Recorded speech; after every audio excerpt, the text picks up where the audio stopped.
Hello everyone. तो आज की इस वीडियो में मैं आपको बताऊंगी अबाउट आर्टिकल। ये वो वाले आर्टिकल है जो कॉन्स्टिट्यूशन में लिखे होते हैं। आर्टिकल्स ये एक न्यूमेरिकल फॉर्म में लिखे होते हैं जिसमें गवर्नमेंट की जो पावर्स होती है, रिस्पॉन्सिबिलिटीज होती है, स्ट्रक्चर होते हैं, सब कुछ डिफाइन है। So let's see an article in the constitution. ये जो आर्टिकल है ना, ये हमारे कॉन्स्टिट्यूशन में एक स्पेसिफिक सेक्शन में है, या फिर कह सकते हैं प्रोविजन, ठीक है, that lays down the rules, rights, responsibilities, structure by which a country is governed। ये जो आर्टिकल्स है ना, इन आर्टिकल्स में रूल्स होते हैं, रिस्पॉन्सिबिलिटीज होती है, जिससे कोई भी कंट्री है ना, वो एक बहुत अच्छी फॉर्म में रहती है। अगर हम इसे की टर्म्स में पढ़े तो सेपरेट ऑफ लॉ, काफी सारे लॉ है कॉन्स्टिट्यूशन में, उसको ना सेपरेट कर दिया गया आर्टिकल में।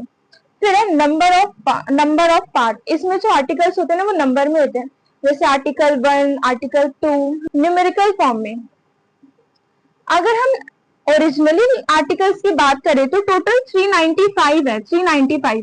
लेकिन आफ्टर जो अमेंडमेंट के बाद, अगर हम अमेंडमेंट की बात करें तो 448 आर्टिकल है, और भी अमेंडमेंट होते रहेंगे तो आर्टिकल्स इंक्रीज होते रहेंगे। तो अब हम देखेंगे आर्टिकल 1। इसमें हम आर्टिकल 1 से लेकर 13 तक क्लियर करेंगे, क्योंकि जो आगे के और आर्टिकल्स हैं वो हमारे फंडामेंटल राइट्स को कवर करते हैं, तो हम step by step articles clear करेंगे। आर्टिकल 1 में बताया गया है India is A union of states. मतलब यहाँ पे जो इंडिया है ना, वो यूनियन ऑफ स्टेट है, स्टेट का संघ है जहाँ पे लोग मिलते रहते हैं, स्टेट वगैरह। India includes state, union territories and other territories. मतलब इंडिया में अपने टेरिटरीज आते हैं, स्टेट आते हैं और अदर टेरिटरीज। तो इसमें आर्टिकल 1 में ये बताया गया है। आर्टिकल 2 पार्लियामेंट, इसे हम हिंदी में कहते हैं संसद, जहां पे कानूनों को बनाया जाता है, कोई भी डिस्कशन होती है तो वो वहां पे की जाती है। पार्लियामेंट कैन एडमिट और एस्टेब्लिश न्यू स्टेट्स। जो पार्लियामेंट है वो न्यू स्टेट को एस्टेब्लिश कर सकती है और एडमिट कर सकती है। आर्टिकल 3 में बताया गया है कि जो पार्लियामेंट है ना, वो अगर चाहे तो किसी भी कंट्री का नेम चेंज कर सकती है और बाउंड्रीज चेंज कर सकती है। एग्जाम्पल, अगर ये हमारा मैप है तो अगर ये हमारा है गुजरात, तो अगर पार्लियामेंट चाहे तो इसकी ना बाउंड्रीज को चेंज कर सकती है। Laws made under article 2 and 3 are not considered constitution amendment.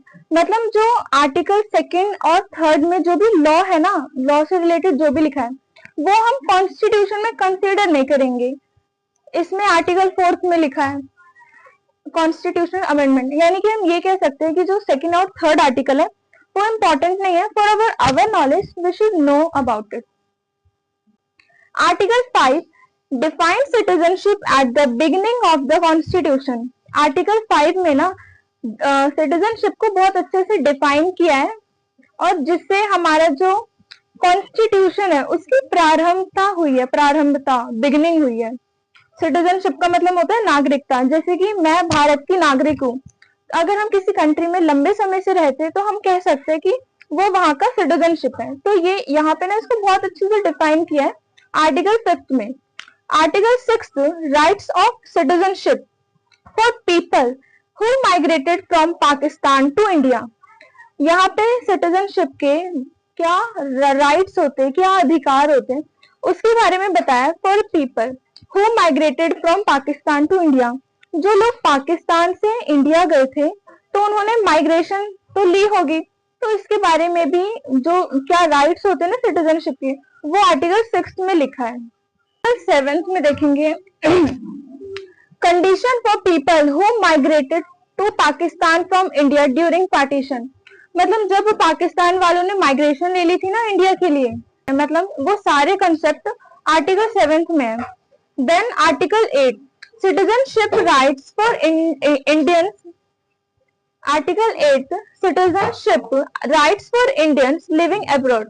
मतलब यहाँ पे ना सिटीजनशिप के राइट्स के बारे में बताया गया है जो भारतीय है ना उनके राइट्स के बारे में बताया गया है। लिविंग अब्रॉड मतलब अगर कोई भी भारतीय नागरिक किसी बाहर में जाता है लेकिन वो 1 साल से कम रहता है तो वो भी वहां का सिटीजनशिप है। ये सारे कंसेप्ट आर्टिकल 8 में बताए गए हैं। Article 9 who people adopted citizenship of another country cannot remain Indian citizenship। Article 9 में ये बताया कि अगर कोई भी इंसान किसी अनदर कंट्री का सिटीजनशिप को एक्सेप्ट कर लेता है फिर वो इंडियन सिटीजनशिप नहीं रहेगा। क्यों? क्योंकि अब वो किसी और का सिटीजनशिप हो गया इसलिए।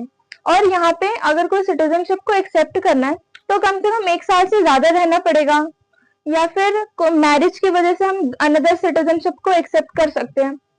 ऐसे कुछ लीगली कॉन्सेप्ट होते हैं रजिस्ट्रेशन से इन सब से, तो इन सब के बाद तो वो इंडियन सिटीजनशिप नहीं रहेगा। अब हम देखेंगे 4 आर्टिकल्स बचे हैं। कॉन्स्टिट्यूशन नॉट कॉन्स्टिट्यूशन, कॉन्टिन्यूशन का मतलब होता है विस्तार में। Continuation of citizenship and parliament's power to regulate it, मतलब जो सिटीजनशिप की जो कॉन्स्टिट्यूशन है मतलब सिटीजनशिप के बारे में विस्तार से बताया गया है और जो पार्लियामेंट्स की पावर है मतलब वो कंट्रोल कर सकती है इसके बारे में भी आर्टिकल 10 में बताया है।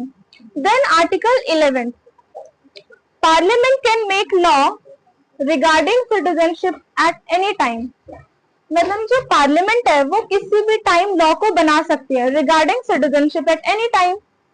आर्टिकल 12 में ये बहुत इंपॉर्टेंट है क्योंकि यहाँ पे ना एक स्टेट की जो टर्म है ना उसको बहुत अच्छे से डिफाइन किया है। Let's see, defines the term state for fundamental rights जिसमें government, parliament, local authorities etcetera आते हैं। Last is any law against fundamental right is void, मतलब अगर कोई भी फंडामेंटल राइट्स के अगेंस्ट आता है तो इट डजंट मैटर क्योंकि फंडामेंटल राइट्स एक सिटीजन्स की पावर को मतलब सिटीजन्स की राइट्स को सेफ रखता है। एक जो पर्सन है ना वो सेफ फील कर सकता है, तो इट डजंट मैटर अगर कोई अगेंस्ट है तो आज की वीडियो में इतना ही। अब हम इसको समरी के वे में पढ़ेंगे ताकि हम क्विकली लर्न कर सकें। क्विक अंडरस्टैंडिंग, वैसे तो हमने सारे आर्टिकल्स को पढ़ लिया है लेकिन क्विकली लर्न हो जाए इसके लिए हम इसे डीपली समराइज करके पढ़ेंगे। आर्टिकल 1 to 4 में है कि इंडिया के स्ट्रक्चर और स्टेट्स की, वैसे तो स्टेट को आर्टिकल 12 में बहुत अच्छे से बताया था लेकिन यहाँ पे ना इसके स्ट्रक्चर है 1 to 4 में 5 to सिटीजनशिप रूल्स 5, 6, 7, 8, 9, 10, 11 मतलब 7 ऐसे आर्टिकल है जिसमें सिटीजनशिप के बारे में बताया गया है। Article 12 to 15 start of fundamental rights and protection of those rights, तो इन सब में यही है कि फंडामेंटल राइट्स के बारे में बताया गया है और protection of those rights. So I hope you like this video. Thank you so much.